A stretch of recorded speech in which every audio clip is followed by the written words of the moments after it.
নমস্কার, good evening, শুভ সন্ধ্যা। সন্ধ্যাবেলা থেকে শুরু করছি আজকের ব্লগটা। আজকে 19 সেপ্টেম্বর, শুক্রবার। মেয়েকে নিয়ে পাড়াতেই একটু হাঁটতে বেরিয়েছি। পুরোপুরি অন্ধকার হয়নি এখনো, তবে রাস্তার লাইট, মানুষের বাড়ির লাইট সব জ্বলে গেছে। আমাদের জায়গাটা তো খুব ঘন বসতিপূর্ণ, বিশেষ খালি জায়গা নেই, তাই হাঁটতে হলে এমনি রাস্তা দিয়েই হাঁটতে হয়। ডান সাইডে যেটা দেখছেন, এটা একটা মন্দির। এখানে বজরংবলী, রাম সীতা, মাতা রানী, লক্ষ্মী, শ্রীহরি, শিব ঠাকুর সমস্তই এক মন্দিরের মধ্যে আছে। মাঝে মধ্যেই আসি আমরা এই মন্দিরে।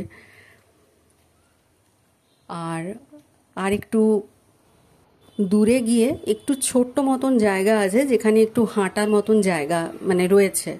তো সেখানেই চলেছি মেয়েকে নিয়ে। তারপর ফেরার পথে ওই তো এসে গেছি। ফেরার পথে একটু চিকেন নিয়ে বাড়ি ফিরবো। সন্ধে হয়ে গেছে, এখানে বাচ্চারা খেলাধুলা করে, কিন্তু ফিরে গেছে সবাই। কিছু বয়স্ক মানুষ বসে আছে। তো এক দু চক্কর হেঁটে বেরিয়ে যাব এখান থেকে। কিছু স্লাইড এসব রয়েছে, কিন্তু মেয়েকে চাপতে দিলাম না, কারণ এটা যথেষ্ট উঁচু, ওর হিসাবে যথেষ্ট উঁচু।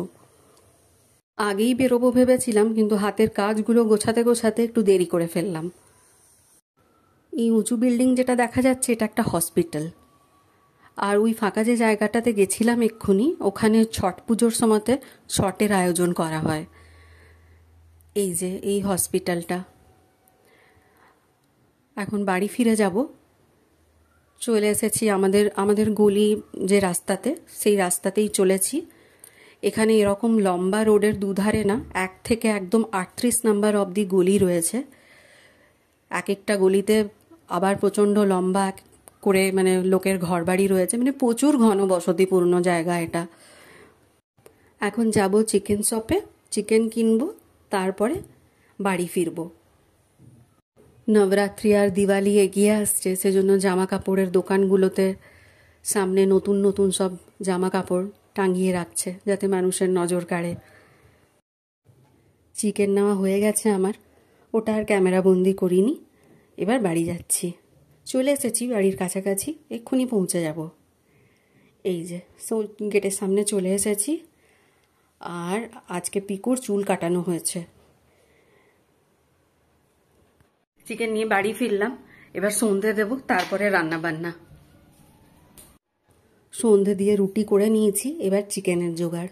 একটু বাটা মশলা বানাবো, জিরে দিয়ে দিলাম, আর একটু দারচিনি, আর এবার একটু এই আদা কুচি আর রসুন কুচি, এইগুলো দিয়ে একটা পেস্ট তৈরি করব। আর এতে একটু পেঁয়াজও দেব, তাতে বেশ গ্রেভিটা গাঢ় গাঢ় হয়, ভালো লাগে সেটার জন্য।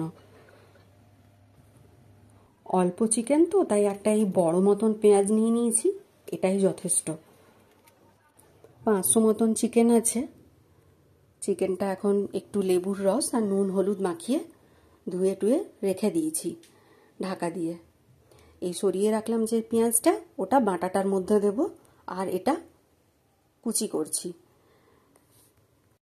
কুন্তল ফিরে গেছে অফিস থেকে, এর মধ্যে ওকে চা জল দিয়ে দিয়েছি। এবার বসিয়ে দেবো চিকেনটা। আজকে কড়াইয়েই বানাবো। আমি ম্যাক্সিমাম কুকারে বানাই, কিন্তু আজকে একটু সময় আছে, তো কড়াইয়েই বানাবো।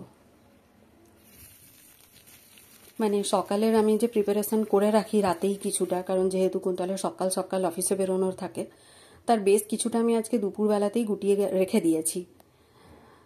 তো অতটাও হেডেক নেই, তো সেই জন্য আজকে কড়াইয়েই করব। কড়াইয়ে করলে টেস্টটা কিন্তু ভালো হয়। এই যে আমার বাটা মশলা হয়ে গেছে, এদিকে পেঁয়াজও হালকা ভাজা ভাজা হয়ে গেছে। এবারে বাটা মশলাটা দিয়ে দেবো। বাটা মশলাটা দিয়ে খানিকক্ষণ এটাকে কষে বাকি যা দেয়, নুন হলুদ গরম মশলা চিকেন মশলা এইসবগুলো ধীরে ধীরে দিয়ে দেবো। একটু ধনে গুঁড়োও দিলাম আজকে, এমনিতে দিই না। আর এটা চিকেন মশলা,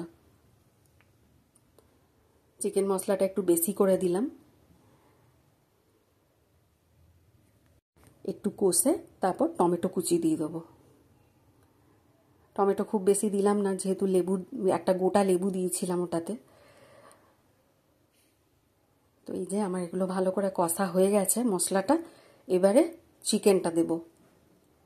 রুটি দিয়ে খাওয়ার তো, সেই জন্য বিশেষ ঝোল রাখবো না, মানে একদম মাখা মাখা হবে।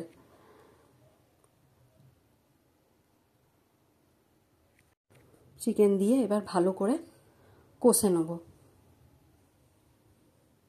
আজকে আর আলু দেব না। এই তো ভালোভাবে কষা হয়ে গেছে, তেল ছেড়ে আসছে। এবার গরম জল করে রেখেছি আমি, একটু জল ঢেলে দিলাম। জল ঢেলে এবার ঢাকা দিয়ে দেবো। 15-20 মিনিট পর খুলে দেখলাম জল প্রায় মরে এসেছে আর চিকেনগুলো ভালো মতন সেদ্ধ হয়ে গেছে। এই দেখুন তৈরি প্রায় চিকেন। গ্রেভি একদম বিশেষ রাখিনি, থকথকে করে। আর একটু পেঁয়াজ কেটে নেব রুটির সাথে খাওয়ার জন্য, লেবু আর পেঁয়াজ। তো ঠিক আছে, এবার খাওয়া দাওয়া সারি। আজকের ব্লগটা এখানেই শেষ করলাম। নমস্কার।